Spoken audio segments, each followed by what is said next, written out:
May bago na naman po tayong pag-uusapan na loan application at ito guys is si Maya Peso. Instant 30,000 po yung pwede mong mautang dito na maximum loan amount. No need na po ng payslip, no need na po ng proof of billing at kahit pa ikaw ay estudyante, kahit ikaw ay walang work, unemployed, retiree, pwede ka pong mag-apply dito. So dito guys, nakita ko po to sa Facebook, itong si Maya Peso. So sabi nila dito guys, available po siya sa App Store and Google Play Store. Yes po, pwede nyo siyang ma-download doon. At ito, kung makikita mo dito, may loan amount sila na 15,000, 20,000, 25,000, up to 30,000 pesos. At ang kababaan dito guys ay 4 months to pay. Hindi kayo nabibingi guys. 4 months to pay. Kung makikita mo dito sa kanilang ads guys, sa 15,000 pesos na 4 months to pay, 900 lang yung magiging interest niya. Aba talagang mapapa-install ka dito sa bagong loan application na to. Syempre guys, in-install ko po to para malaman ko kung legit yung kanyang pa 15,000 4 months to pay tapos 900 lang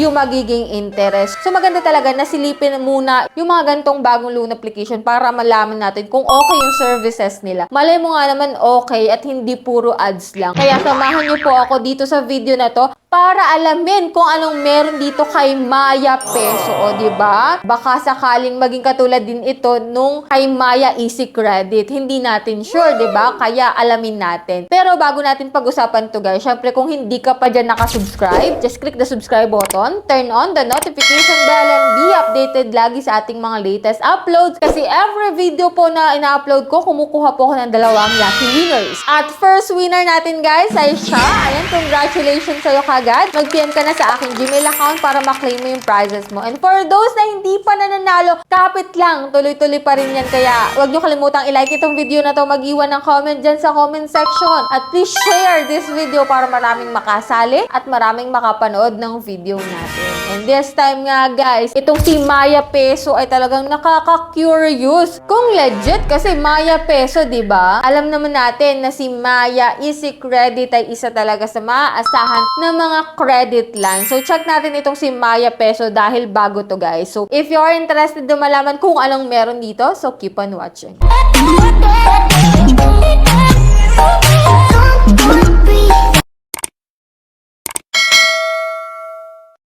So, disclaimer muna, hindi tayo agent or promoter nito. So, hindi ko rin siya nire-recommend sa inyo kaagad-agad na applyan hanggat hindi pa natin nalalaman kung anong meron sa kanyang application. So, dito guys, nung in-install ko po itong si Maya Peso, kung makikita mo nga dito, meron siyang 277 ratings at 4.9 star. At makikita mo nga dito, meron siyang credit limit na 90,000 pesos. 91 days ang kanyang loan term. May low interest rate at fast approval daw. At ito pa, qualification certification which is SEC registered nga daw, instant payment. And nagsusupport din po sila ng installment. So, installment din pala itong si Maya Peso. And ito pong si Maya Peso is in-install ko po sa App Store. So, pero doon sabi sa kanilang ads, pwede din daw po siya sa Google Play Store. Check nyo rin yan, guys. So, dito guys, nung in-install ko po to si Maya Peso, ito po yung mga nakalagay sa kanyang ads. So, for fast approval, yes, high loan amount, and then, yan, dito sa first page na 90,000 po yung offer nila, no? So, click natin yung apply. And syempre, kapag wala ka pang account, need mo mag-register using yung active mobile number and then get mo yung OTP. After mo po makapag-register, 20,000 na lang po yung magiging maximum loan amount. And dito guys, Paghiram Pro. So, si Paghiram Pro pala to guys. Itong si Maya Peso. So, meaning, nagpalit lang po siya ng pangalan. So, dito pa lang guys, manlulumo ka na kaagad. Kasi, kala natin talagang si Maya Peso, pero tingnan natin guys, baka malay mo nga naman, nagbago na to guys. So, check pa rin natin, kahit nakakadismaya, na si Maya Peso is si Paghiram Pro. Kaya, if ever na may account ka na kay Paghiram Pro, tapos same number yung ginamit mo dito kay Maya Peso, magre-reflect po yung account mo dito. So, click ko yung apply now. And kung makikita mo nga dito, nag-reflect nga po yung aking mga account dito guys. So, click ko yung apply now. Authentication na po kaagad ako. At ito po yung mga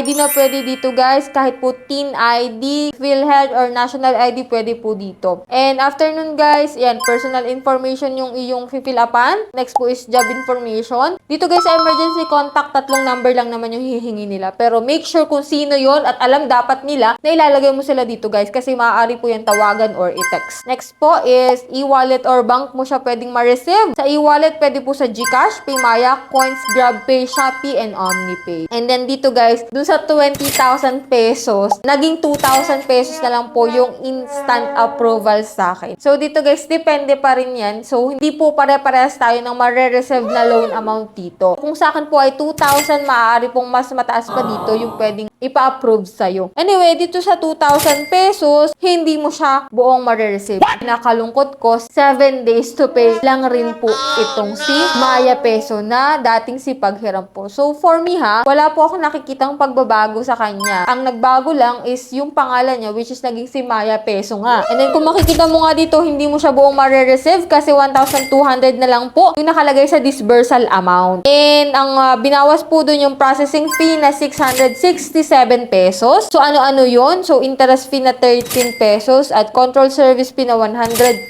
pesos. So suma total guys, nasa 800 kaagad yung ibabawas dito sa 2,000 pesos mo. So what more? Kung mas malaki pa po yung na-approve sa'yo na loan amount, mas malaki din po yung ibabawas diyan na processing fee. Kaya nasa sa inyo natin talaga yung desisyon kung mag-i-install at mag-a-apply ka pa rin dito kay Maya Peso. Kahit nga dun sa ads niya, talagang mapapaklik ka ng install at apply din. Pero ako, kinili ko yung next para malaman ko kung ma-approve ako dito guys. So yan, under review po yung aking application. At nung binalikan ko nga po itong si Maya Peso, is audit rejected po yung aking application. So, meaning connected din po siya kay Lucky Peso kasi nag-reflect din po dito at kay Paghiram Pro. Kaya if ever na gusto nyo pa rin itry itong si Maya Peso, nasa inyo na yung desisyon. And let me know your opinion din about dito sa application na to, dito sa vlog natin. Para at least if ever man na may gusto pa rin mag-try, is malinawan sila. And for those na nakapag-apply na dyan, comment nyo po dyan ng experience ninyo, magkano po yung nautang ninyo, kung okay ba talaga siya para sa inyo. So, yan, open na open po yung ating comment section. And bago tayo magtapos guys, i-announce ko po muna yung aking second lucky winner for today's video. Ayan, congratulations po sa'yo kagad. Mag-PM ka na sa aking Gmail account. No, tuloy-tuloy pa rin po tayo, kaya stay connected, stay active. So, kung hindi ka pa po nakasubscribe, just click the subscribe button, turn on the notification bell para updated ka sa mga videos natin. So, bye-bye na muna for now guys. See you on my next video.